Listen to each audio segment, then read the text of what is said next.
여러분 안녕하십니까? 2021 DMZ 포럼 기획 세션 5 경기도 남북교류 협력 정책의 성과와 과제 주제로 세션을 진행할 아나운서 양다연입니다. 반갑습니다. 네, 본격적인 세션을 시작하기에 앞서 경기도의회 심규순 기획재정위원장님의 격려사 영상 먼저 보고 가시겠습니다. 안녕하십니까. 경기도의회 기획재정위원장 심규순입니다. 오늘 경기도 남북교류협력 정책의 성과와 과제를 논의할 자리가 개최된 것을 기쁘게 생각하며 참석해 주신 여러분께 진심으로 감사드립니다. 특히 자장을 맡아주신 최완규 신한대학교 석좌 교수님, 발제를 해주실 정하영 김포시장님과 신중영 경기도 평화협력국장님, 그리고 기획재정위원회 김달수 의원님을 비롯한 토론자 분들께 감사의 말씀을 드립니다. 2001년 경기도 남북교류 협력 조례 시행 이후 경기도가 본격적으로 남북교류 협력 정책을 펼쳐온 지도 20주년이 되었습니다. 경기도는 북한과 휴전선을 접하고 있는데 국내 최대의 광역지방자치단체로서 경제, 학술, 문화, 보건, 의료 등의 분야에 다양한 남북교류 협력 사업을 선도하고 있으며 앞으로도 한반도 평화 정책과 남북 협력 과정에서 경기도가 핵심적인 역할을 수행해야 한다고 생각합니다. 오늘 토론회를 통해 그동안의 노력과 성과를 분석하는 한편 어떠한 한계가 있었는지도 냉정하게 파악하여 개선점을 도출하고 한반도 평화와 남북 교류 협력을 위한 경기도의 정책 방향과 과제 모색에 있어 심도 높은 논의가 이루어지기를 기대합니다. 경기도의회 기획재정위원회에서도 남북 교류 협력 및 평화 통일 기반 구축을 위한 실질적인 정책 발굴에 최선을 다할 것을 약속드립니다. 바쁘신 와중에도 토론회에 참석해 주신 여러분께 다시 한번 진심으로 감사의 말씀을 전합니다. 네, 그럼 기획 세션 5 경기도 남북교류 협력 정책의 성과와 과제에 대해 이야기를 나누실 연사분들 소개해 드리겠습니다. 오늘의 좌장을 맡으신 신한대학교 탈분단 경계문화연구원 최완규 원장님입니다. 발제를 하실 김포시 정하영 시장님입니다. 경기도 평화협력국 신준영 국장님입니다. 토론회 경기도의회 김달수 의원님입니다. 서울대학교 환경계획연구소 유재심 연구원님입니다. 우리민족 서로돕기운동 홍상영 사무총장님 자리에 있습니다. 네, 그럼 이제 저는 오늘의 좌장이신 신한대학교 탈분단 경계문화연구원 최완규 원장님께 마이크를 넘기도록 하겠습니다. 큰 박수로 맞이해 주세요. 예, 방금 소개받은 최완규입니다. 제가 사회를 맡은 기획 세션 5번째 회의 주제는 남북교류협력과 정책의 성과 및 과제입니다. 두 분의 발제자와 세 분의 토론자 선생님을 모셨습니다. 5세션에 주어진 시간이 80분가량 됩니다. 그래서 두 분의 발제자 선생님들께서는 대략 한 20분 이내로 발제 말씀을 해주시고 세 분의 토론자 선생님들께서는 대략 한 10분 이내로 토론 말씀을 해주셨으면 고맙겠습니다. 그리고 나머지 시간에 두 분 발제자의 그 답변 말씀 기타 또 보완해야 될 사안들에 대한 논의를 하도록 그렇게 하겠습니다. 그럼 먼저 경기도 평화협력국장으로 재직 중이신 이 신준영 선생님께서 발표 말씀해 주시겠습니다. 오늘 그 두 분의 이 발제자께서는 모두 지방정부나 기초단체 수준에서 가장 그 남북 교류 협력에 대해서 많은 관심과 노력을 해오셨던 분들로 제가 기억하고 있습니다. 그래서 오늘 이 자리가 그런 의미에서 더욱 각별한 그 의미를 갖는다 이렇게 평가할 수 있겠습니다. 그럼 신준영 국장님께 발표 부탁드리겠습니다.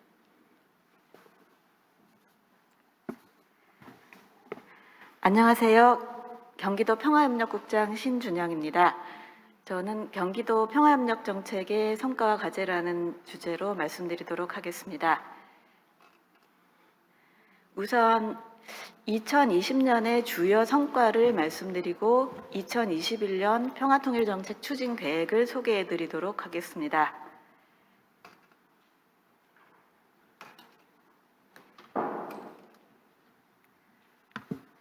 2020년 그 한반도 평화체제 구축을 위한 노력과 성과는 크게 세 가지로 나눠질 수 있겠습니다.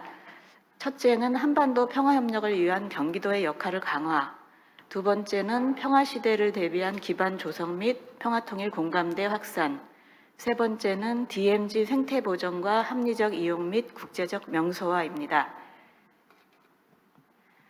우선 첫 번째, 한반도 평화협력을 위한 경기도 역할 강화 분야를 말씀드리겠습니다. 대북전단 살포 방지를 위해서 경기도는 5개 시군을 위험지역으로 지정했고 지방정부 최초로 대책을 발표하는 등 선제적으로 대응하였습니다. 그리고 대북전단 금지법의 법제화를 위해서 각계의 지지를 호소하고 유엔 등 유엔 국제기구에도 서한을 발송하였습니다.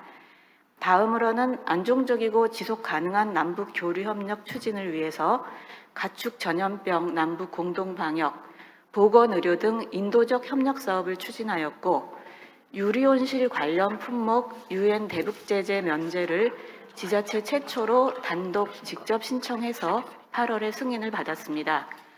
마지막으로 지방정부 차원 평화 분위기 확산을 위해서 남북 평화협력 지방정부협의회 구성을 추진하였고 청년 해외봉사단 파견, 베트남, 캄보디아 등 5개국 지원, 국제산림협력 등 경기도형의 ODA 추진을 통해서 국제적인 위상을 제고하였습니다. 두 번째로는 평화시대를 대비한 기반 조성 및 평화통일 공감대 확산 분야입니다.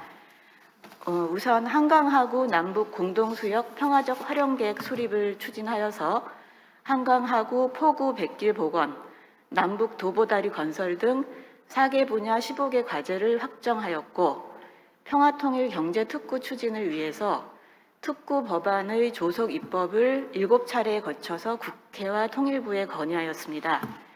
다음으로는 개성공단 재개선언 공감대 확산을 위해서 이재강 평화부지사께서 임진각 현장에 집무실을 42일간 운영하였고 기술지원, 판로개척, 컨설팅 등을 통해서 도내 개성공단 입주기업을 지원하였습니다. 또한 평화시대를 대비한 체계적인 평화통일 교육을 추진하기 위해서 평화통일 교육 기본계획을 수립하였고 북한 이탈 주민의 안정적인 정착 지원을 위해서 제3국 출생 자녀 우리말 능력 향상 지원 사업 등을 추진하였습니다. 세 번째로는 DMZ 생태 보전과 합리적 이용 및 국제적 명소화 분야입니다. 우선 DMZ 일원의 생태 역사 문화를 반영한 거점 시설 조성을 위해서 미군이 철수한 미군 기지인 캠프 그리브스와 마정 중대를 경기도가 양여받고 국방부로부터 경기도가 양여받기 위해서 군의 대체 시설을 지어주는 공사를 추진하였고 임진강변 생태 탐방로를 운영하였으며 DMZ 아트하우스를 조성해서 지역문화 행사 및 관광 서비스 교육을 실시하였습니다. 다음으로는 DMZ의 가치와 평화적 활용을 위한 관광 인프라 구축을 위해서 김포 애기봉 평화생태공원 내에 공연장을 조성하였고 평화누리길 거점센터 조성 공사를 추진하였습니다. 아울러 도라산 평화공원 내에 전시관을 리뉴얼하고 판문점 도보다리 코스를 재현하였습니다. 마지막으로 레츠 DMZ를 통한 한반도 평화염원 확산을 위해서 2020년 DMZ 포럼, 라이브인 DMZ 콘서트, DMZ 빌리지 전시 체험 행사를 개최하였고 DMZ 가치와 평화누리길 홍보를 위해서 로드 다큐를 제작하여 방송하였습니다. 다음으로는 2021년 경기도의 평화통일정책 추진 계획을 소개해 드리겠습니다. 2021년 계획은 크게 4개 분야로 나누어집니다. 첫째는 남북교류 활성화를 통한 평화협력 정책 확산, 두 번째는 평화협력 기반 구축을 통한 도민공감대 확산, 세 번째는 삶과 자연이 공존하는 DMZ 보전 개발, 네 번째는 한반도 평화에 대한 국제사회 지지 기반 확산입니다. 우선 첫 번째 남북 교류 활성화 및 평화협력 정책 확산 분야입니다. 우선 지속 가능한 남북 교류 협력을 추진하기 위해서 방역, 보건의료, 재해 재난 대응 등 경기도 주민의 삶과 직결되는 분야의 사업을 발굴하고 자동화 양돈장 지원 사업 등에 대한 UN 대북 제재 면제를 계속 추진해서 남북관계 개선에 대비하도록 하겠습니다. 그리고 남북 평화협력 지방정부협의회가 바로 오늘 킨텍스에서 전국 광역 기초 등 61개 지자체가 참여한 가운데 출범합니다. 경기도는 지방정부협의회에 적극 참여하여서 평화협력 정책이 확산되는 데 기여하도록 하겠습니다. 세 번째로는 한반도 평화 분위기 조성 및 확산을 위해서 4.27 선언 3주년을 기념하여 경기 평화 콘서트를 개최하였고 평화정책 UCC 공모전은 7월까지 계속됩니다. 두 번째는 평화협력 기반 구축 및 도민 공감대 확산 분야입니다. 한강하구 남북 공동수역 평화적 활용을 위해서 한강하구 포구 복원 및 보행교량 기본계획 수립이 21년 10월까지 계속됩니다. 다음으로는 평화통일경제특구 경기도 유치 추진을 위해서 평화경제특구 법안 조속 입법을 촉구하겠습니다. 또한 개성공단 재개선언 공감대 확산 및 입주기업 경영 정상화 지원을 위해서 지금 개성공단 재개선언 범국민운동 연대회의가 출범하여 활동 중에 있습니다. 경기도는 연대회의 활동을 적극 지원하도록 하겠습니다. 또한 경기도 및 평화통일 인식 제고와 실행 역량 강화를 위해서 참여와 체험 중심의 통일 미래세대 평화통일 교육을 활성화하겠고 북한 이탈 주민의 안정적 정착 지원을 위해서 상담, 취업교육, 인턴십 등을 추진하도록 하겠습니다. 세 번째로는 삶과 자연이 공존하는 DMZ 보전 개발 분야입니다. 우선 DMZ 일원 및 한강하구 유네스코 생물권 보전 지역 지정을 위해서 시군의 의견을 수렴하고 민간 협의체를 구축하여 운영할 예정입니다.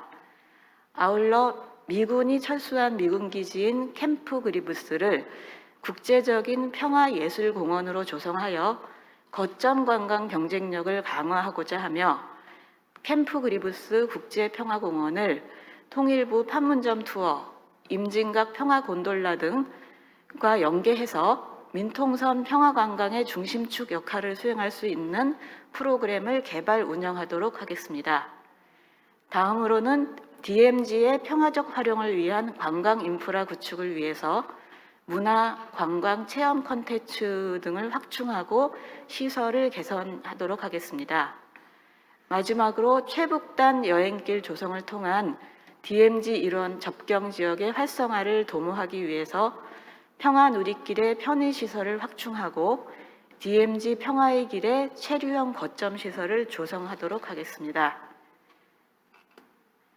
네 번째로는 한반도 평화에 대한 국제사회 지지 기반 확산 분야입니다. 우선 국제평화협력 네트워크 구축 및 공동사업 모색을 위해서 한반도 평화 관련 이슈화 등을 위한 국제평화토론회를 연 5회 개최하도록 하겠습니다.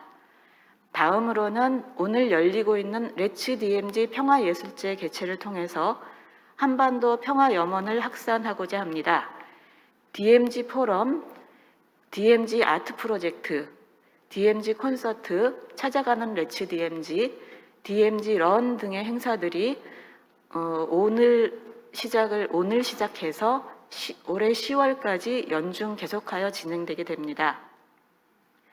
마지막으로 국제개발협력 사업을 통한 국제사회 평화 번영 증진입니다. 경기도는 청년 해외봉사단 파견, 민간 자유제한 사업, 현지 조사 사업, 플랫폼 구축 사업, 지뢰 제거 사업, 국제산림 협력 등의 경기도 독자의 평화 ODA 사업을 꾸준히 추진하여 국제사회 평화와 번영 증진을 위해서 노력하도록 하겠습니다. 경기도는 한반도 평화 번영의 중심으로서 평화 교류 협력을 통해서 한반도가 번영의 시대를 맞이할 수 있도록 국회, 중앙정부, 지자체, 민간단체, 국제사회와 지속적으로 협력해 나가도록 하겠습니다. 감사합니다. 예, 신준영 평화협력부장님 감사드립니다. 아주 훌륭한 발표해 주셨습니다. 발표를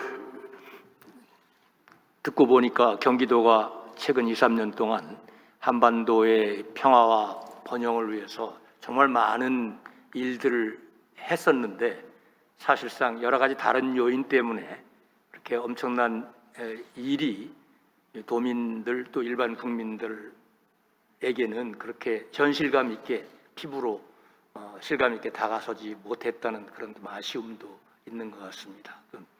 일한 그 내용과 그걸 어떻든 뭐라 그럴까요? 그 성과가 제대로 영향을 미치지 못한 거 아닌가 하는 그런 아쉬움입니다.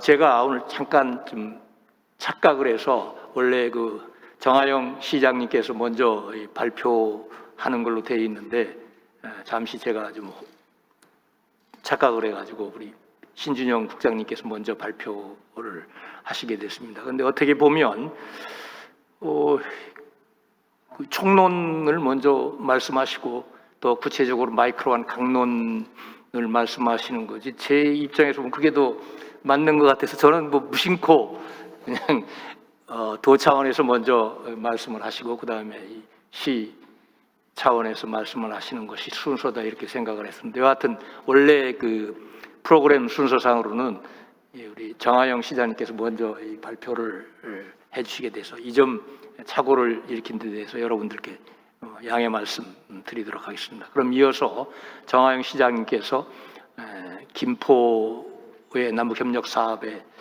여러 내용들과 성과 또 한계에 대해서 발표 말씀해 주시겠습니다. 부탁드리겠습니다.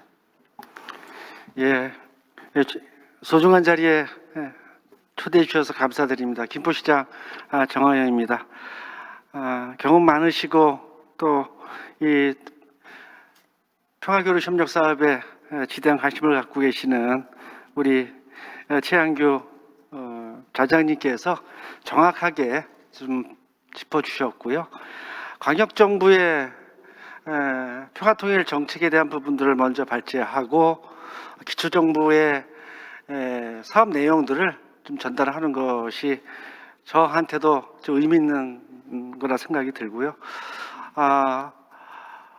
남북이 분단되어 있는 접경 지역의 시장 군수로서 또 멈춰버린 한강 하구의 평화의 시간을 열기 위해서 지방정부가 어떠한 노력을 하고 있는지 또 그들이 지향하는 것이 어떤 것인지에 대한 말씀을 잠시 드리도록 하겠습니다. 대한민국의 작은 반도 김포입니다. 동쪽으로는 고양시와 파주시, 서쪽으로는 광화군, 남쪽으로는 인천과 서울, 북쪽으로는 개풍군이 자리 잡고 있습니다. 오늘 저는 김포시 한강하구의 정책과 비전이라는 주제로 말씀을 드리도록 하고요. 김포는 서부 전선의 안보 요충지입니다. 또한 남북 교류의 거점 도시이고 앞으로 평화 경제의 주역이 바로 김포가 아닌가 싶습니다. 먼저 한강하구의 의의와 역사에 대해서 잠시 말씀드리고자 합니다. 한강하구의 본래 이름은 조강입니다. 할아버지 강이라는 뜻을 갖고 있고요. 할아버지처럼 넉넉함과 평화로움이 느껴지는 그러한 강입니다. 김포시에도 월권면 조강리가 있고요. 그 조강을 넘어 북한 땅에도 개풍군에 조강이라고 하는 지명을 갖고 있는 마을이 있습니다. 바로 조강은 남북이 마주하고 있는 그러한 곳이기도 합니다.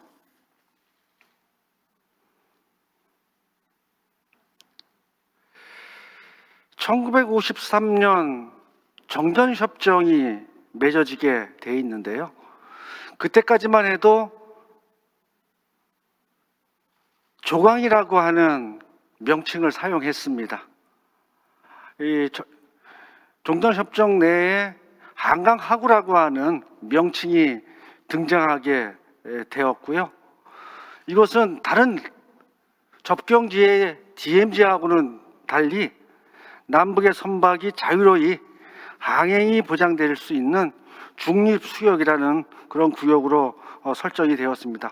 어느 일방의 땅이 아니라 공동의 공간이라는 것을 의미합니다. 그러나 정전 이후에 한강하구의 현실은 이렇습니다. 언제나 군사적 긴장감이 또 우발적 충돌이 일어날 수 있는 민간인의 출입이 철저하게 제한된 곳입니다. 남북의 민간 선박이 자유로이 왕래할 수 있음에도 불구하고 중립수역에 들어가지 못하는 상황이었고요. 중국 어선의 불법 조합만 횡행하고 있습니다. 언제나 한강하구는 조강은 사건, 사고가 있을 때마다 군사적 긴장감이 항상 고조되어 있습니다. 1980년대에는 이 한강 일대에 서울올림픽을 개최하기 위한 신곡수중보가 설치되었는데요. 이 신곡수중보는 한강하구와 서울 간 백기를 끊어놓고 물의 흐름도 막았습니다. 이로 인해서 생태계 교란, 토사의 퇴석층 증가, 여러 가지 환경적인 문제들이 이야기되고 있는 그런 곳이 되어버렸습니다. 그러나 2018년도 한반도에 새로운 평화의 바람이 불었죠. 아시는 것처럼 9월 19일 평강 공동선언이 있었고요.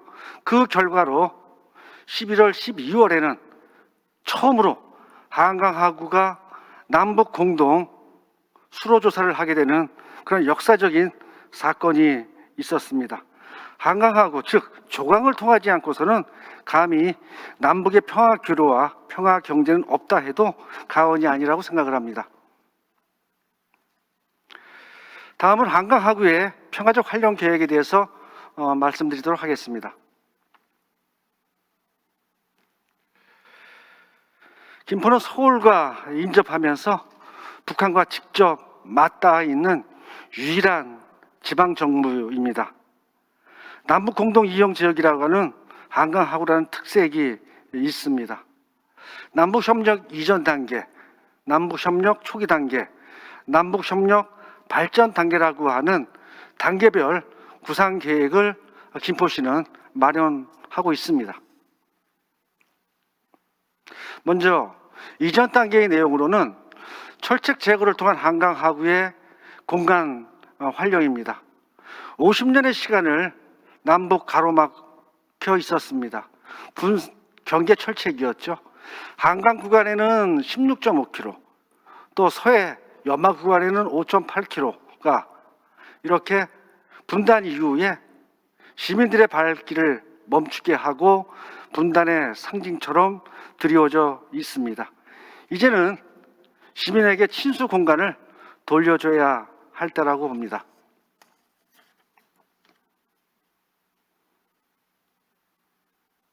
김포시는 매년 한강하구의 평화의 물길 열기 행사를 진행하고 있습니다.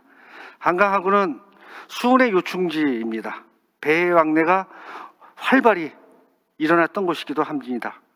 분단 이후 강으로서의 정체성을 잃어버린 채 갇힌 공간이 되어 있습니다. 이 강물이 열릴 때 비로소 분단의 상징을 벗고 연결, 회복, 상생의 상징이 될 거리라 믿고 있습니다. 모두에서 말씀드렸던 것처럼 한강의 물길 회복을 위해서는 선행돼야 할 것이 있습니다. 백길이 복원되기 위해서는 마땅히 해야 할 일이 있습니다. 바로 신곡수중부의 전면 철거입니다.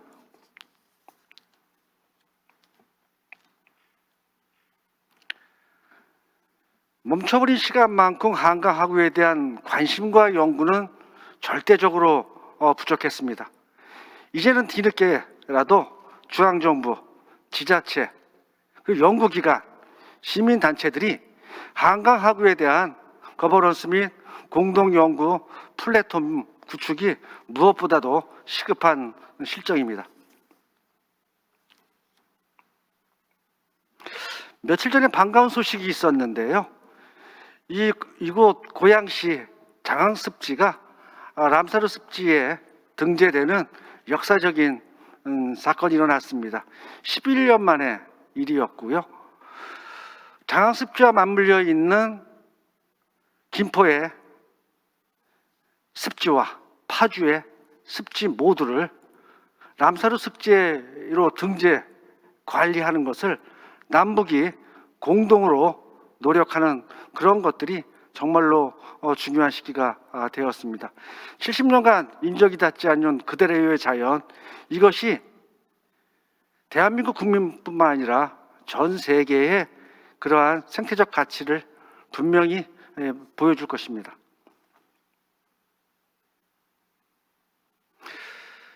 경기도에서 평화 교류 협력 사업의 핵심 중에 하나인 김포시 조강리에 중앙생활문화권 또 포구마을 복원이 구상되고 있습니다.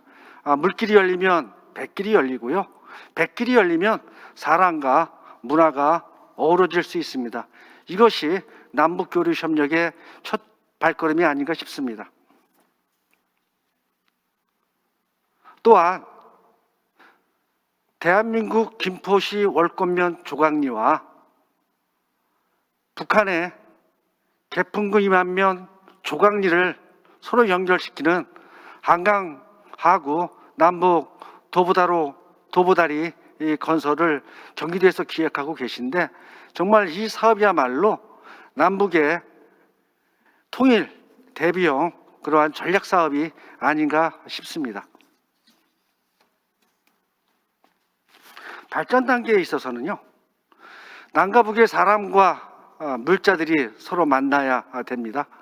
평화시장 플랫폼을 바로 남북 조강 도보다리 내에 설치했을 경우에 남북 주민이 함께 생산하고 소비해가는 그러한 시장의 플랫폼이 조성되는 것을 김포시는 구상하고 있습니다.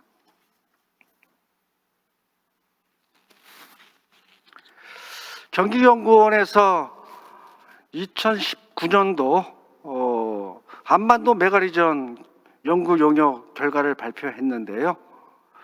바로 한반도 신경제 지도와 서해경제 공동특구 구상안을 기반한 것입니다. 한강하구 그리고 서해연안 접경 지역에 남북 공동경제특구 자유무역지대를 조성해서 남북 경제통합의 기반을 마련하고자 하는 그런 계획입니다. 그 구성원에 대해서 김포, 개풍간, IT, 바이오, 에너지, 스마트 농업 등 첨단 녹색 산업 중심으로 남북 교류의 전초기지 역할을 톡톡히 해낼 것입니다.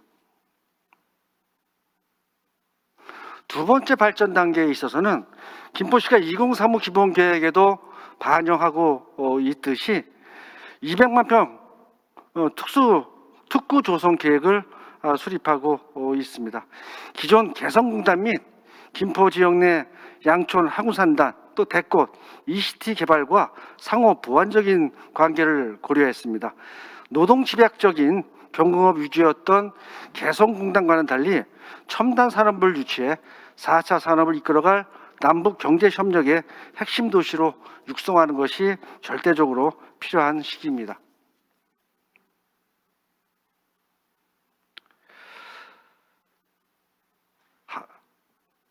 한반도 환서의 물류 대동맥 중심에 한강 하구가 있습니다. 개성과 서울의 최단거리, 인천항과 인천공항, 김포공항, 서해안고속도로를 연결하는 환서의 벨트가 완성될 것입니다. 이를 통해서 새로운 한반도 시대 전략적 요충지가 바로 김포가 아닌가 싶습니다.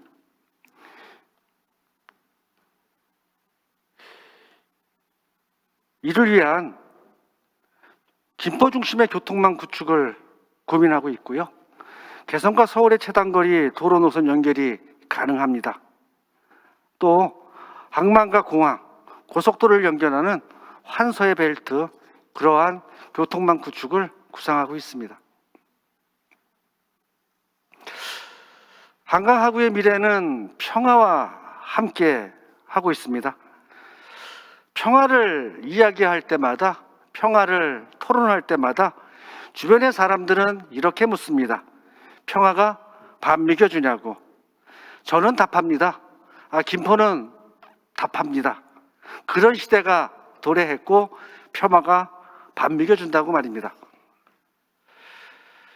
이제 근대화를 지나 아파트와 공장이 우리 국민을 먹여 살렸다면 앞으로의 미래 먹거리는 분명히 평화이고 남북관계의 개선이고 그 중심에 한강하구가 있습니다.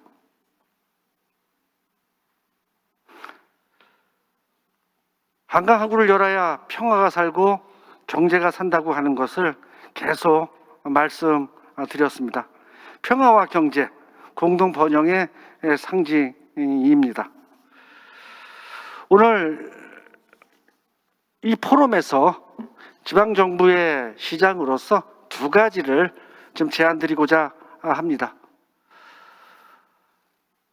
인천광역시 광화군, 그리고 경기도 김포시, 고양시 파주, 강원도 고성까지 휴전선과 맞닿아 있는 15개 접경지역 시장 군수들께서는 남북관계 개선에 따라서 독자적인 평화 사업을 준비하고 또 추진하고 있습니다. 왜냐하면 이 접경지역 시군들은 평화가 밥이기 때문입니다. 그럼에도 불구하고 우려되고 있는 것은 이러한 평화 사업들이 어느 한 중앙 부서에서 나름대로 조정하고 협력하고 하나의 그림을 그려내지 못하고 있는 것이죠. 결국 평화의 난개발이 시작되고 있다고 봅니다. 각 정부 부처에서 이러한 접경지역의 시군에서 벌이고 있는 평화 사업에 대한 조정과 연대 사업들을 할 필요가 있지 않나 생각이 들고요. 두 번째로 남북교류 협력법이 개정돼서 남북교류 협력의 당사자가 지방정부까지 확대되었는데 실질적인 권한과 실증적인 사업들이 배치되고 있지 못하고 있습니다. 이 부분들을 정부, 통일부, 국방부, 행안부 모든 부처들께서 실질적인 남북교류 협력의 당사자로 지방정부를 인정하고 그에 따른 전문성을 함께 공유했으면 하는 그런 바람을 전하면서 제안 말씀 마치도록 하겠습니다. 감사합니다. 예, 정화영 시장님 아주 훌륭한 발표 고맙습니다. 모두에도 말씀드린 바와 같이 아마 경기도하고 김포시 모두가 물론 이제 접경 지역을 가장 많이 갖고 있는 단체라는 지방 단체라는 그런 특징이 있기는 합니다만은 그것만이 아니고 어쨌든 이 남북의 그 평화 번영을 위해서 광역 지방정부 또 기초 지방정부 차원에서 경기도 또 김포만큼 그렇게 남북 교류 협력 평화 사업에 열정을 가지고 치열한 노력을 한 데는 별로 없다. 그런 의미에서 다시 한번 이 기회를 통해서 경기도와 김포시에 대해서 이 분야를 공부하는 사람 입장에서 정말 좋은 평가를 좀 드리고 싶습니다. 이렇게 해서 신준영 국장님 또 이 정하영 시장님의 발제 내용을 들었습니다. 사실 두 분이 지금 발표하신 내용들을 보면 최근에 그 지리학이나 인류학의 그 중요한 이론적 논의의 한 측면과 매우 밀접하게 이 맞닿은 그런 문제 제기와 내용들을 지금 말씀을 해주신 것 같습니다. 인류학이나 그 지리학 일부에서 최근에 가장 좀 관심을 갖고 연구하고 있는 분야 중에 하나가 이 경계횡단연합 내지는 경계횡단협력이라는 그런 그 개념 틀을 가지고 이 중앙정부가 할 수 없는 여러 가지 이 문제들을 지방정부 중심으로 또 지방정부와 시민단체 중심으로 접근하는 해결하려고 하는 이런 그 하나의 노력들을 그 이론화한 것이 이 경계횡단연합입니다. 다시 말씀드리면 안보나 안전을 중심에 놓고 하는 중앙정부의 패러다임과 경계횡단 지역에서 바라보는 경계횡단연합의 전망이라는 것은 굉장히 다를 수밖에 없다는 그런 얘기입니다. 예를 들어서 뭐 수력 발전의 문제라든가 수리의 문제라든가 관계의 문제라든가 뭐 기후, 토양, 천연자원, 뭐 역사, 그 지역의 문화적 특성 이런 것들은 중앙정부 차원에서 도저히 다룰 수 없는 문제들이기 때문에 이것을 경계횡단연합이라는 틀 속에서 좀 들여다보면 보다 좀 구체적으로 지방정부 차원에서 이 남북 협력을 좀 디벨롭시킬 수 있는 이런 측면이 많이 있다는 얘기입니다. 그래서 앞으로는 좀 더 이런 분야의 이론들을 좀 보다 더 구체적으로 들여다보고 그 틀 위에서 지방정부 차원의 남북교류협력 사업을 좀 구체화시키는 것이 훨씬 더 좀 설득력도 있고 구체적인 새로운 방안도 만들어낼 수 있다고 봅니다. 그러니까 국민국가의 틀로는 제대로 들여다볼 수 없는 이 접경 지역의 많은 문제들이 존재하거든요. 그것은 바로 이런 경계횡단이라는 틀 속에서 보면 훨씬 더 잘 들여다볼 수 있다고 봅니다. 나중에 또 시간이 있으면 더 구체적으로 이 부분에 대해서 한번 우리가 구체적인 논의를 토론을 좀 해주었으면 좋겠습니다. 그러면 이어서 그 토론에 들어가도록 하겠습니다. 세 분의 토론자 선생님을 저희가 모셨는데 먼저 김달수 경기도 도의원께서 토론 말씀을 해주시겠습니다. 10분 이내로 토론 말씀 해주시기 부탁드립니다. 예, 안녕하세요. 경기도의원 김달수입니다. 두 분 발제 너무 잘해 주셨고 또 사전에 발제문을 받아봐서 제가 그럼 의회에서 의원으로서 좀 이렇게 고민해 볼 지점이 무엇인가라고 해서 제가 한 3가지 정도 발제문에 기초해서 3가지 정도 내용을 한번 정리를 해봤습니다. 우선 이제 첫 번째는 DMZ 국제 평화 네트워크 구성에 대한 건데요. 그러니까 아까 정하영 시장도 말씀하셨듯이 그 DMZ 한강하고 이 접경 지역을 관리할 일상적인 어떤 통합 기구가 지금 사실 그 부재하거든요. 그래서 예전에 한번 DMZ 청이 제안된 적도 있었죠. 경기도에서 DMZ 청, 그러니까 경기도, 강원도, 또 지방정부, 그 다음에 통일부, 국방부 이런 관련 부서들이 DMZ를 체계적으로 조사, 보전, 관리, 이용할 수 있는 그런 별도 독립 기구를 만들자 해서 이제 제안됐었는데, 근데 이제 뭐 그때 당시 너무 이 남북 관계도 경색되고 그래서 그게 이제 사실상 논의가 조금 나오다 말았죠. 이제 그런 상태에서 이번에는 좀 더 뭐 그것과 청까지는 아니더라도 거기에 버금가는 민간 기구 형태로 좀 이제 이걸 구성하자라는 제안을 먼저 드리고 있습니다. 이게 DMZ가 53년 탄생한 이래 말은 비무장지대지만 사실은 거기에 수백만 개의 지뢰가 있고 또 중화기들이 배치돼 있죠. 어찌 보면 이런 역설의 공간인데, 근데 그렇기 때문에 오히려 인간의 발전과 개발 욕망이 접근하지 못해서 지금은 어떤 세계인의 호기심이 집중되는 그러한 어떤 이색 관광지의 공간으로도 각광을 받고 있고 또 생태적으로도 여러 가지 중요한 의미를 지니고 있습니다. 아까 정하영 시장이 말씀하셨듯이 DMZ 250km를 관통하는 곳에 그 접경에 있는 지방자치단체가 15개거든요. 그러니까 늘 선거 때만 되면 이제 이 15개 지방정부가 인접해 있는 이 접경 지역의 개발 문제가 늘 그 도마에 올랐고, 그래서 그런 관련 공약들도 계속 그 제안돼 왔죠. 특히 이제 문재인 대통령께서는 2019년 9월 74차 유엔 총회 기조연설에서 비무장지대에 대한 국제 평화지대화를 제안했고, 또 뭐 DMZ의 유네스코 세계유산 등재를 비롯해서 여러 가지 국제사회의 협력을 요구하는 그런 요청들을 해왔습니다. 그런 면에서 DMZ를 평화지대로 전환할 수 있는 그러한 방안이 뭘까? 그거는 이제 세계의 관심이 집중되고 세계의 관심을 이렇게 현실적으로 모아낼 수 있는 그러한 어떤 그 실질적인 기구가 필요하지 않나, 이런 면에서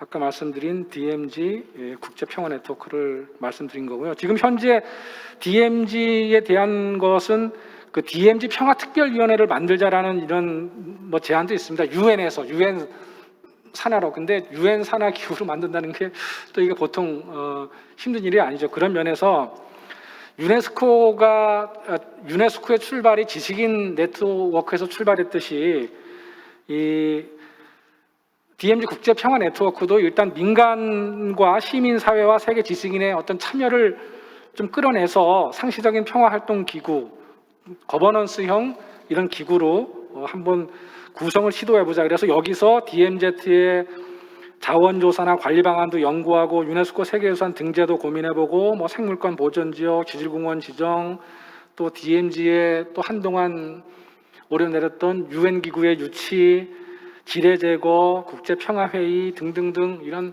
다양한 일상적 평화 활동을 할 수 있는 그런 평화 거점 기구로 DMZ 국제평화 네트워크를 한번 구성해보자. 이걸 이제 처음 말씀드리고, 두 번째는 아까 정하영 김포시장께서 발제한 내용 중에 한강하구 거버넌스 및 공동연구 플랫폼 구축에 대한 말씀하셨는데 좋은 제안이고, 저는 그거와 연계해서 한 발 더 나가서 고양, 김포, 파주, 뭐 강화까지 참여하면 더 좋겠죠. 그렇게가 참여하는 한강과 평화를 위한 지방정부 연합을 한번 구성해보자. 그래서 그 한강하구는 생태적이나 경제적으로도 매우 중요한 지역이고, 또 고양, 파주, 김포는 실제 하나의 생활권으로 묶여 있거든요. 그러니까 시민들의 활동과 교류도 비슷하고 정서도 동일성이 강한 편이죠. 그런 면에서 좀 이런 그 한강하구를 접하고 있는 지방정부들이 모여서 행정협력이나 어떤 지역 발전, 또 남북 협력과 경제 교류를 위한 이런 공동기구, 지방정부 연합을 한번 만들어보자, 이런 말씀을 드립니다. 그 실제로 이 지역 경제와 자족 기능 향상을 위해서 산업단지나 또 정부기관 어떤 유치를 위해서는 이 세 개 지자체는 사실 한 생활권이거든요. 그러니까 15분 내에 고양, 파주, 김포는 다 접근할 수 있는 이런 15분 생활권이기 때문에 이런 그 여러 가지 그 행정 협력을 통해서 많은 지역 발전의 시너지를 저는 얻을 수 있다라는 생각을 하고 있습니다. 그리고 마지막으로 또 하나는 접경 지역과 균형 발전, 그리고 남북 교류와 평화 협력에 대한 주민 참여 활성을 위해서 이런 어떤 담론 형성을 위한 공론화 과정이 좀 필요하다. 그러니까 지방 정부와 정치권에서는 늘 평화를 얘기하고 남북 교류 협력을 얘기하지만 실제 이게 이제 시민 어떤 깊숙이 시민들이 이해하고 참여하고 또 거기에 같이 협조할 수 있는 이런 공론화 과정도 일상적으로 좀 있어야 되지 않나 이런 생각을 해봅니다. 그리고 어느 자료에서 봤는데 독일이 생각하는 통일 독일의 자부심이 1위가 여행의 자유더라고요. 그다음에 2위가 국제사회에서의 영향력 증대고 3위가 평화, 4위가 정의, 5위가 경제적 변형. 그러니까 우리가 생각하기에 물론 이게 남북과 뭐 독일은 좀 다르지만 남북 통일, 남북 평화 협력이 경제적 인센티브를 우리는 가장 큰 가치와 지향으로 생각하고 있지만 실제 사람은 또 인간은 어떤 미지의 세계에 대한 아니면 경계를 넘어가는 것에 대한 어떤 호기심과 그런 경험 그게 경제 못지않게 또 우리의 중요한 관심사가 될 수도 있다는 이런 생각을 해보면서 저의 토론은 이것으로 마치겠습니다. 고맙습니다. 예, 우리 김달수 의원님의 아주 유익한 토론 말씀 감사드립니다. 이어서 유재심 선생님께서 이 토론 말씀해 주시겠습니다.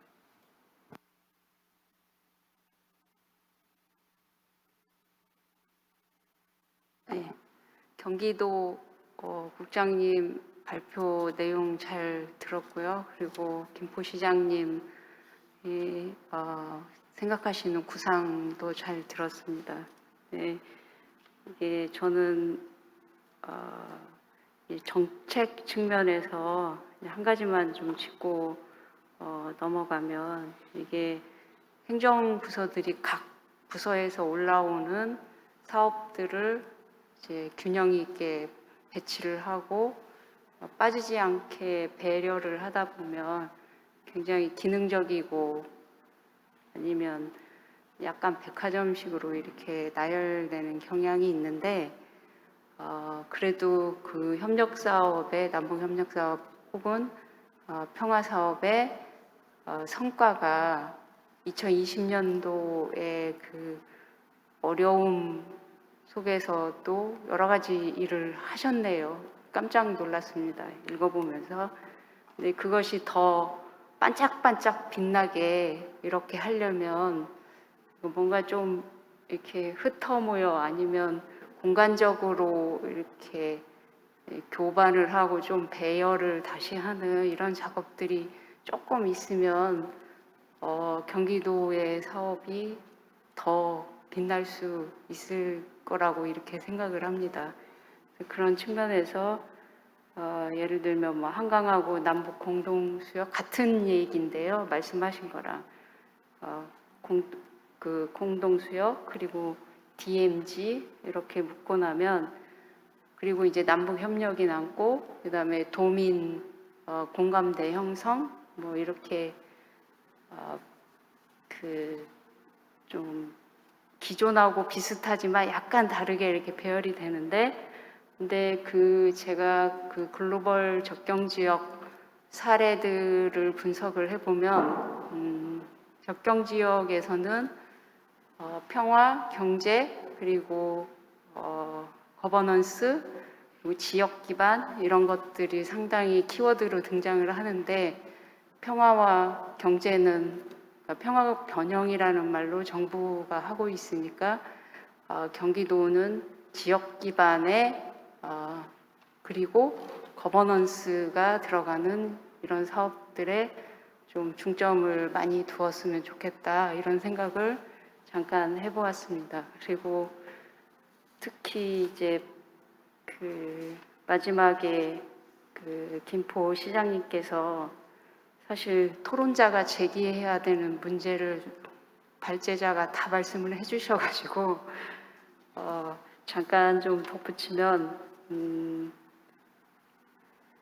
이게 DMZ 개발, 그러니까 우리나라 DMZ에 관여하는 정부 부서와 그러니까 기관이죠. 부서에 딸린 기관이 23개가 관여를 하고 있고 23개의 정부기관에서 183개의 개발 정책이 지금 서로 경쟁을 DMZ에서 하고 있습니다. 그래서 혹시 이렇게 중고등학생이나 아니면 남북 협력에 평상시에 관심이 많지 않았던 젊은 세대가 이렇게 들으면 아, 평화는 개발이구나 이렇게 착각을 할 수 있을 정도로 지금 너무 개발이 난무하고 있는데 그것을 어떻게 지역 차원에서 거버넌스로 좀 풀어야 될지, 그리고 그 거버넌스는 지역의 그 경제나 뭐 일자리를 뺏는 게 아니라 그 거버넌스 하에서 일자리도 좀 창출하고 그다음에 지속 가능한 경제가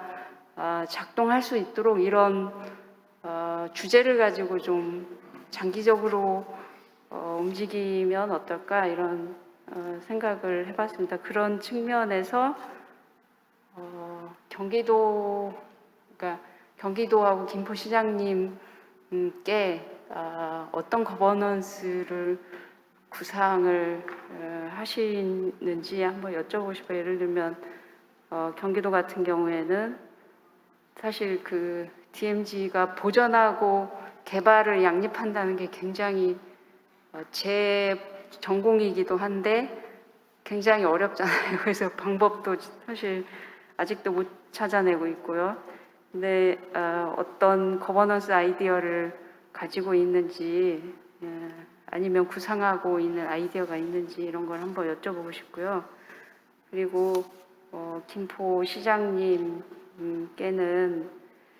그러니까 의원님께서 말씀하신 그러니까 김포시가 나서서 습지 예를 들면 그 아까 말씀하신 강화 포함해서 인접 지역이죠. 인천시 그 강화군 포함해서 습지 거버넌스 혹은 조강을 매개로 한 조강 거버넌스, 이게 시간은 유한하기 때문에 마냥 늘릴 수는 없고 혹시 올해 안으로 2021년도 안으로 구상하고 있는 어떤 거버넌스나 혹은 거기까지 안 가더라도 어떤 걸 중점적으로 좀 해보겠다 이런 구상이 있으시면 이런 공개적인 기회에 한번 말씀을 해주시면 감사하겠습니다.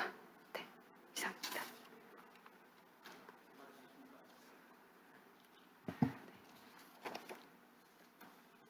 예, 유재심 선생님 토론 말씀 고맙습니다. 지금 두 분 발제자와 이 두 분의 토론 말씀을 들으면서 사회자로서 하나 좀 생각이 나고 고민이 되는 것은 이 모든 좋은 사업들이 궁극적으로는 한쪽의 그 파트너랄까 상대방이 이해를 하고 협력하지 않으면 사실상 아무런 의미가 없는 그냥 수사적 차원의 논의 수준에서 끝나고 마는 이 협력 사업들이 대부분입니다. 그래서 이런 많은 이와 관련된 우리가 회의들을 또 무슨 연구 결과들을 우리가 살펴볼 때 거의 유감스럽게도 이 정책의 협력의 한쪽 당사자인 북한의 타자성이라는 것은 대체적으로 거의 애써서 외면하거나 아니면 고의로 무시하거나 아니면 알고도 모른 척하거나 하는 이런 경우가 거의 비일비재했다 이렇게 봅니다. 그래서 이런 논의가 보다 구체적인 실천의 영역과 연결되기 위해서는 이 타자성의 문제를 앞으로 좀 더 우리가 진지하게 심각하게 한번 고민을 해볼 때 이 좋은 사업들이 그냥 논의의 수준, 수사의 수준이 아니라 실천의 수준으로 끌어당길 수 있다. 저는 그렇게 봅니다. 그런 의미에서 마지막 이 토론자이신 우리 홍상영 우리 민족 소로돋기 운동 사무총장 이제 토론 말씀해 주시겠는데 지난 한 20여 년간 대북 지원 교류 협력 사업의 그 치열한 현장에서 정말 몸을 부대끼면서 북한과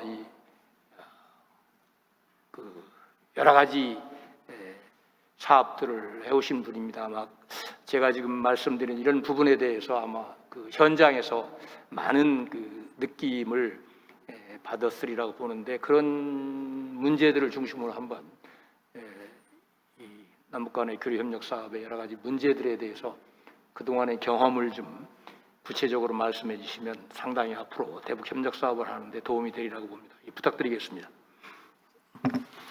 네, 안녕하십니까. 방금 소개받은 홍상영입니다. 제가 오늘 토론자로 참여해서 경기도와 그리고 김포시의 남북 교류 협력 관련해서 쭉 말씀들을 좀 들었습니다. 방금 사회자 최완규 교수님께서 또 말씀을 하셨지만 남북 교류 협력은 말 그대로 남쪽과 북쪽의 교류 협력입니다. 그러면은 남쪽의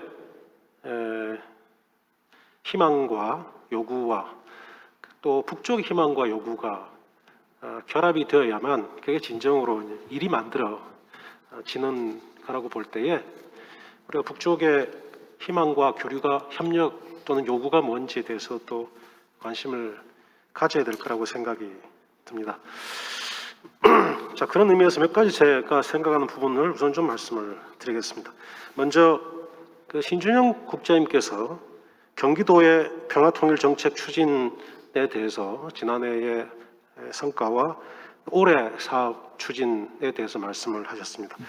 우선 그 발표와 관련해 가지고요. 지금 2021년도 추진과 관련해서 크게 좀 정리를 해보면 4개 목표와 15개 실천 과제라고 이렇게 아마 구분을 해서 말씀을 주셨는데요. 나름 굉장히 여러 이제 부서와 협력해서 잘 이제 정리를 좀 해주셨다고 생각하는데 저는 여기에서 목표를 하나 좀 더 넣었으면 좋겠다 생각이 듭니다. 그 하나가 이제 뭐냐면 제가 해보면서 느끼는 건데요. 남북 교류 사업이 결국은 이게 지속적으로 이루어지기 위해서는 국민적인 합의가 바탕이 되어 가야 되는 거라 말씀을 제가 계속 드렸습니다. 경기도는 도민들의 합의가 좀 중요하고요. 또 하나는 그 합의를 지속적으로 만들어가기 위한 노력이 굉장히 필요합니다. 그래야 이게 대북 정책이 한편으로는 쌓이고 쌓여서 그게 큰 힘을 발휘할 수가 있는 거거든요.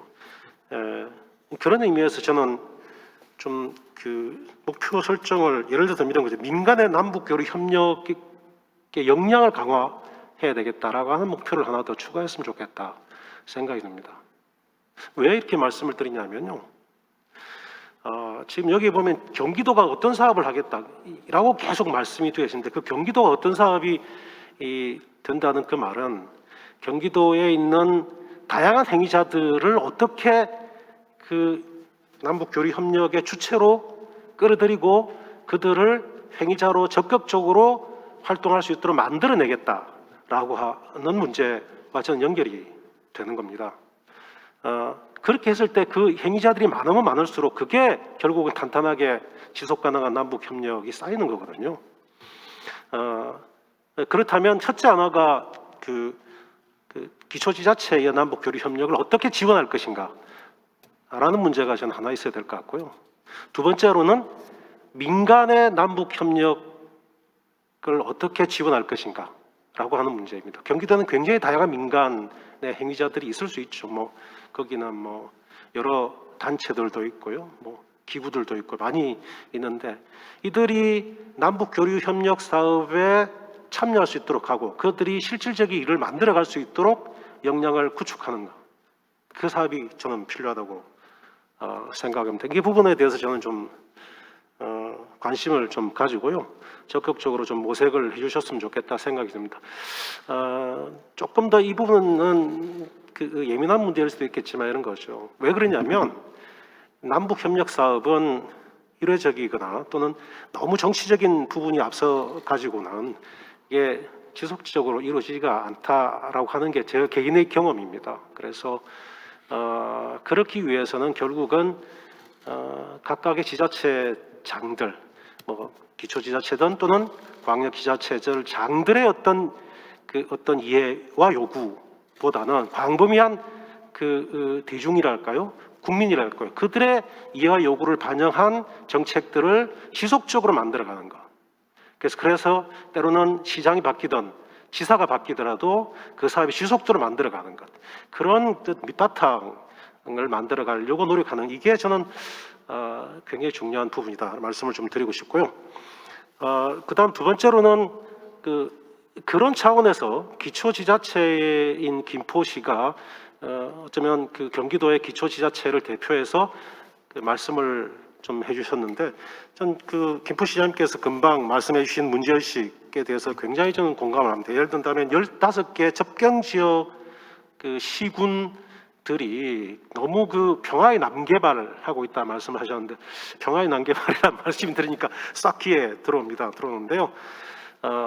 협력이 필요합니다. 남북 협력, 남북 교류, 남북 협력, 대북 정책에 있어서는요, 저는 협력이 되면 될수록 훨씬 더 상생의 효과가 난다고 저는 생각을 하고 있고요.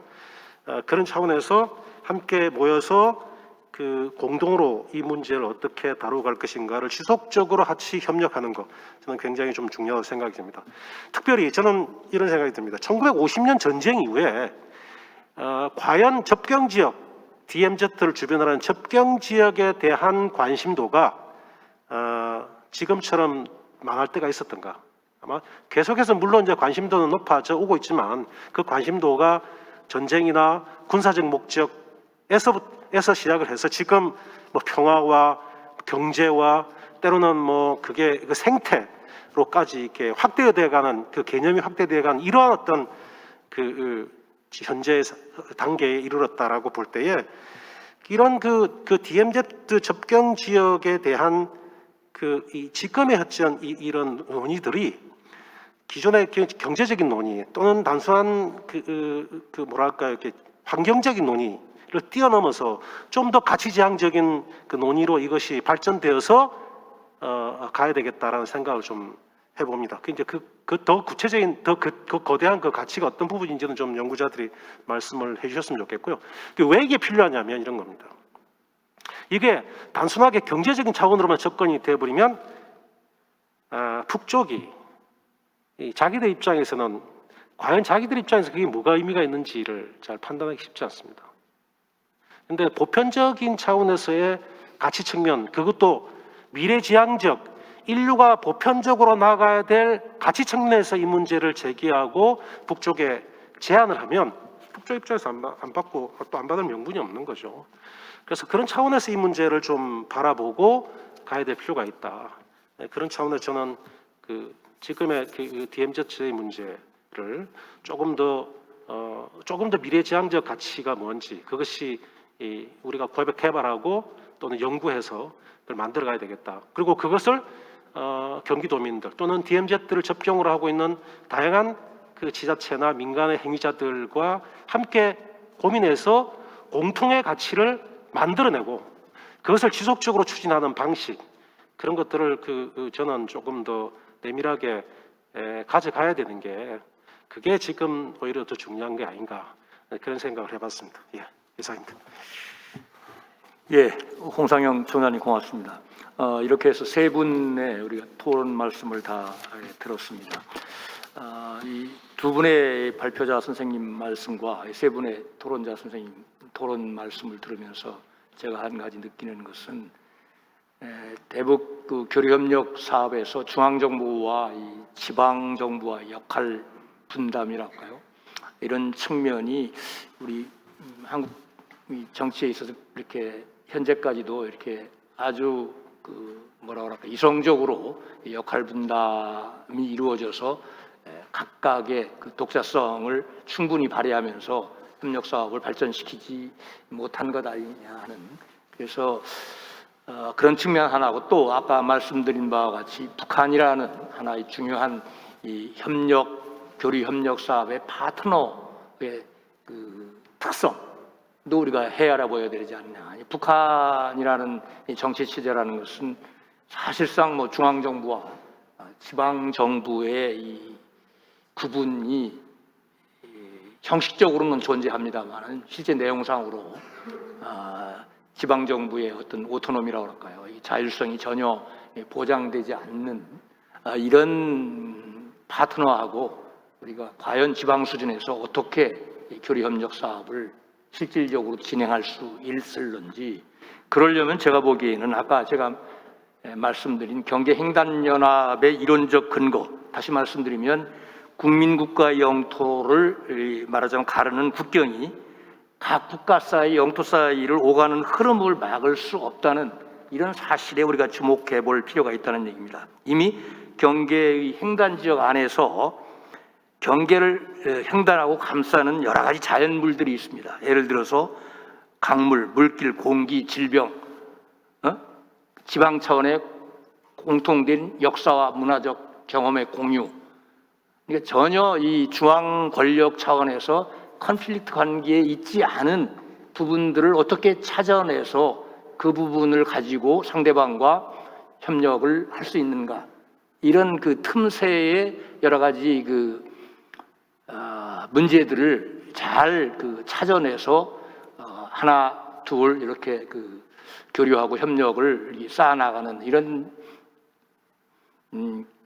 경향성을 우리가 가질 때 중앙 정부의 대북 협력 사업과 지방 정부의 대북 협력 사업의 갈등 관계보다는 상보 관계에 이룰 수 있지 않는가 하는 그런 생각을 해봤습니다.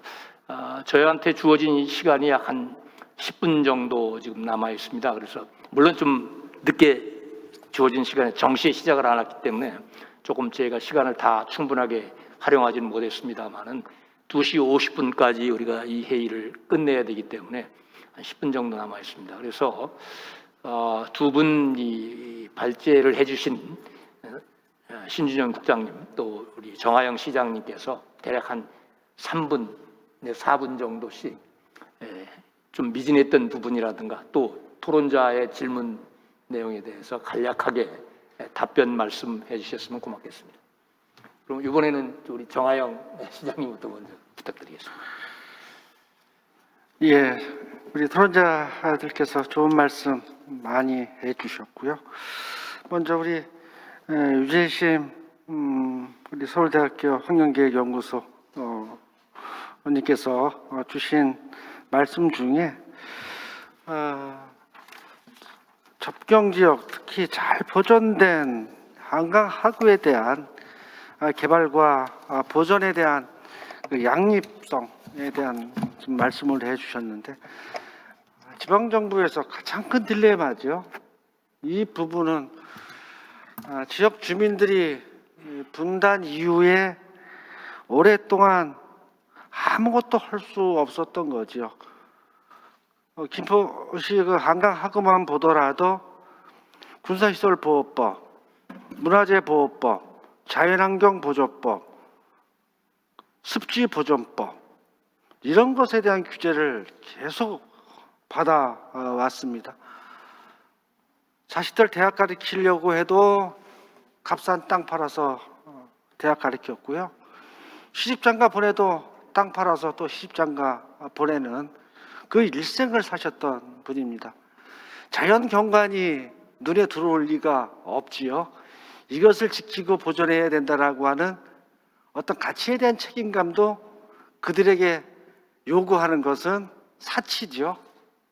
실제로 개발과 보존이라고 하는 이 부분들을 좀 풀어내기 위해서는 공장 짓고 아파트 짓고 산업단지 만드는 것보다 자연 생태 경관을 활용한 새로운 미래 산업을 그곳에서 일자리 만들고 소득을 창출해야 되겠다라고 하는 명확한 그 구상과 지원 대책이 나오지 않으면 이 문제는 정말 어렵습니다. 그래서 지방 기초자치단체만의 역할과 구상 가지고 풀어내기는 한계가 있고요. 여기에 광역 지자체 또 경기도가 또 그와 관련된 정부가 이런 것들을 함께 고민했으면 좋겠다 생각이 들고요. 습지 거버넌스, 조강 거버넌스에 대한 부분은 참 좋은 제안해 주신 것 같아요. 고향 파주, 김포는 한강하구를 둘러 같이 살고 있고요. 문화 역사 같이 공유하고 있습니다. 이런 부분들에 대해서는 올 고양시, 파주시 또 김포시가 함께 부분적으로 좀 고민하고 있고 계획을 세우고 있는데 이것을 좀 발빠르게 좀 진행할 그런 생각을 가져봅니다. 홍상영 우리 총장님 말씀하신 것 좀 역사 문화 기본 가치, 보편적인 가치들로 좀 만났으면 좋겠다. 서로의 어떤 뭐 농업 교류, 종자 교류, 방역 교류도 중요하지만은 같은 지명을 갖고 있는 조각이라고 하는 역사성, 문화성, 또 사람 간의 이런 것들을 보면 아마 경기도에서 구상하고 있는 한강하고 포구복원과 도보다리 건설 내에 이산가족과 관련된 어떤 구상들이 또 필요하겠다. 김포, 파주, 고양, 광화, 김포 등은 황해도 연백 그 지역 일대의 주민들이 6.25 때 피난 내려와서 정착한 곳이거든요. 이런 것들로 한번 좀 돌파구를 풀어보는 것도 좀 좋겠다라는 생각을 좀 가져봅니다.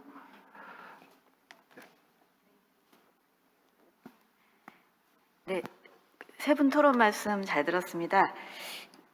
우선 질문을 하신 부분에 대해서만 일단 간략하게 말씀드리겠습니다.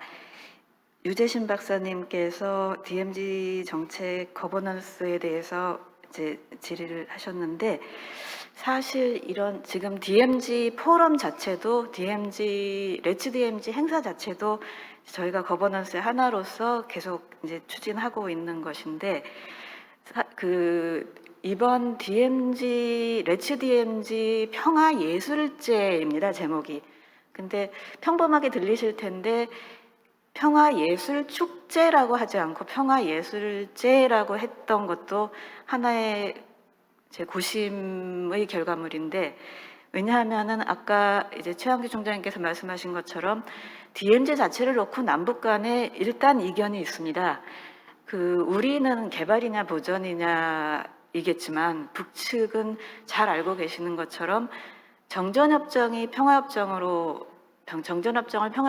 전환도 안 된 상태에서 DMZ를 보전하는 것, 개발하는 것 자체를 반대합니다.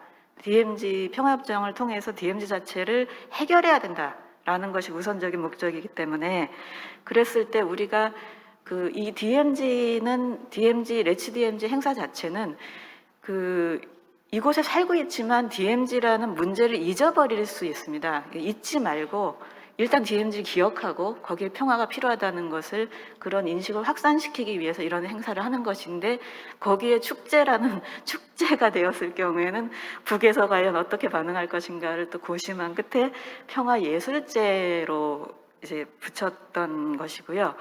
그래서 이러한 이제 일단 남북 간의 거버넌스도 고민하고 있다.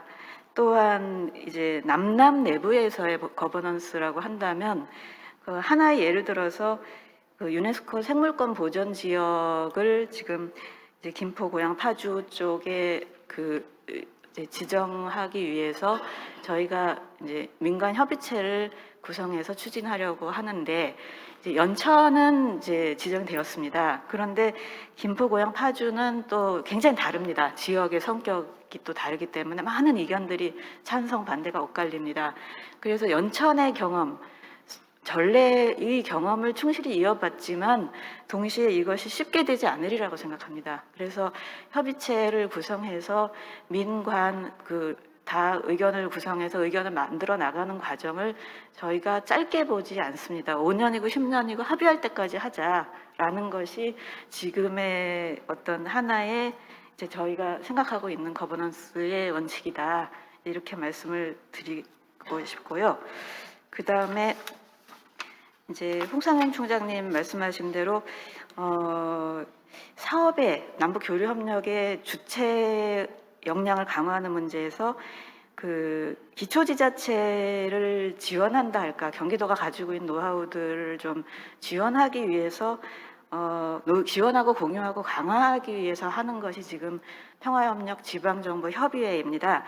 또 그 남북 교류협력법에 따라서 통일부에도 지금 이제 교류협력 지자체 협의회가 있는데 뭘 또 만드느냐 이렇게 말씀도 있으신데 차이가 있는 것이 그 통일부의 협의체는 광역 지자체만 참여하는 협의체이고 또 교류협력 남북 교류협력이라고 하는 문제에서 봤을 때는 통일부는 일단 승인권자입니다. 지방정부조차도 통일부의 승인을 받아야 되는 저희 승인을 받아야 되는 기관에 가서 건의하고 또 정보도 듣고 이런 관계라고 한다면 지방정부 협의회는 주체들끼리 교류협력을 해야 되는 지방정부들끼리 모여서 정보도 공유하고 먼저 가지고 있는 노하우가 있다면 이것도 공유하고 또는 또 이렇게 말은 하긴 좀 이상합니다만은 그 노사로 봤을 때는 노노 간의 협력 관계라고도 할 수 있는 이런 형식입니다. 그래서 이걸 통해서 기초지자체를 지원하겠다는 생각이고 그다음에 그 민간의 남북 협력 단체들을 강화하는 것들은 꼭 필요한 일이라고 생각을 해서 특히 또 경기도 내의 그 남북협력 단체들을 육성 지원해야 되는 것들이 시급한 과제라고 생각합니다. 그래서 이것들을 2022년 사업에 그 저희 나름대로 반영하기 위해서 노력을 하고 기획을 하겠는데 또 김달수 의원님께서 또 기재위원으로서 나와 계시니까 앞으로 저희가 하면은 좀 큰 힘이 되어 주실 것으로 믿겠습니다. 이상입니다. 예, 신준영, 우리 정하영 두 분 선생님 고맙습니다. 이제 뭐 회의를 끝내야 될 시간이 온 것 같습니다. 아직도 우리 사회에는 DMZ를 보는 시선이 상반된 두 가지 시선이 있습니다. 대략 이 두 서로 다른 시선이 어느 정도까지 하나로 모아질 때 아마 대북 교류협력 사업의 동력을 우리가 다시 되찾을 수 있다고 봅니다. 제가 한 가지 희망을 갖는 것은 세계사적으로 봤을 때 이 지구상에는 수많은 보더 경계가 있습니다. 뭐 국경이라고 해도 좋겠죠. 근데 이 국경 중에는 주로 자연적 그 순리에 따라서 그어진 경계가 있고 또 특정한 정치적, 이념적, 지역적 갈등과 이해관계의 산물로 그어진 경계도 있습니다. 근데 역사적으로 보면 약간의 길고 짧음의 그 차이는 있겠습니다만은 궁극적으로 인위적으로 어떤 특정한 목적에 의해서 그어진 경계라는 것은 궁극적으로 사라질 수밖에 없다는 사실입니다. 그런 의미로 본다면 DMZ도 역시 특정한 어떤 정치적, 이념적 갈등의 결과로 그어진 인위적 경계선이기 때문에 언젠가는 아마 해체되지 않나 저는 개인적으로 그런 생각을 해봅니다. 그러려면은 우리 사회에서 어떤 북한을 보는 대북 또 교류협력, 뭐 인도 지원 사업을 포함한 모든 대북 교류협력 사업을 보는 우리 사회의 시선이 계속 양극화되어서는 절대 가능하지 않다고 봅니다. 지금까지 뭐 국민적 합의를 얘기하고 역대 대통령 후보 나오기만 하면 뭐 여러 가지 그런 얘기들을 입만 열면 해왔습니다만 결과는 무참하게도 좋지 않았습니다. 여전히 북한을 보는 시선은 양극화되고 있고 앞으로도 제가 보기에는 크게 이것이 단시간 내에 개선될 기미도 별로 보이지 않는 것 같습니다. 그러나 가장 중요한 건 역시 어느 정도 시선을 하나로 모으는 그런 여러 가지 많은 그 운동이 일어나야 되고 그 운동의 동력은 핵심은 국민 개견이라고 봅니다. 정치인들은 절대 그렇게 할 수 없다고 봅니다. 내년 대선이 있는데 또다시 이 보수와 이 진보 진영에서 이 대북 정책을 가지고 뭐 장명도 하고 또 여러 가지 구체적인 공약을 내세우고 이렇게 계속 과거의 악습을 되풀이하면 절대로 앞으로 남북 관계에서 제대로 된 추진의 동력을 확보할 수 없다. 저는 그렇게 생각을 합니다. 이런 회의를 통해서 우리가 그 엄연한 그 현실을 정확하게 꿰뚫어보고 앞으로 다시는 그런 유의 일들이 벌어지지 않게 하는 것이 우리 국민의 하나의 그 뭐라 그럴까요? 도리, 역할, 능력이라고 저는 봅니다. 오늘 좋은 발표와 유익한 토론 말씀을 해주신 5분의 선생님 모두에게 사회자로서 마음을 다한 감사의 말씀을 드립니다. 이상 5세션 회의 끝나도록 하겠습니다. 고맙습니다. 네, 이렇게 해서 기획 세션 5 경기도 남북교류 협력 정책의 성과와 과제에 대한 세션 모두 종료되었습니다. 오늘 이 자리를 빛내주신 연사분들 진심으로 감사드립니다. 안전하게 귀가하시길 바라고요. 지금까지 저는 2021 DMZ 포럼 사회를 맡은 아나운서 양다현이었습니다. 감사합니다.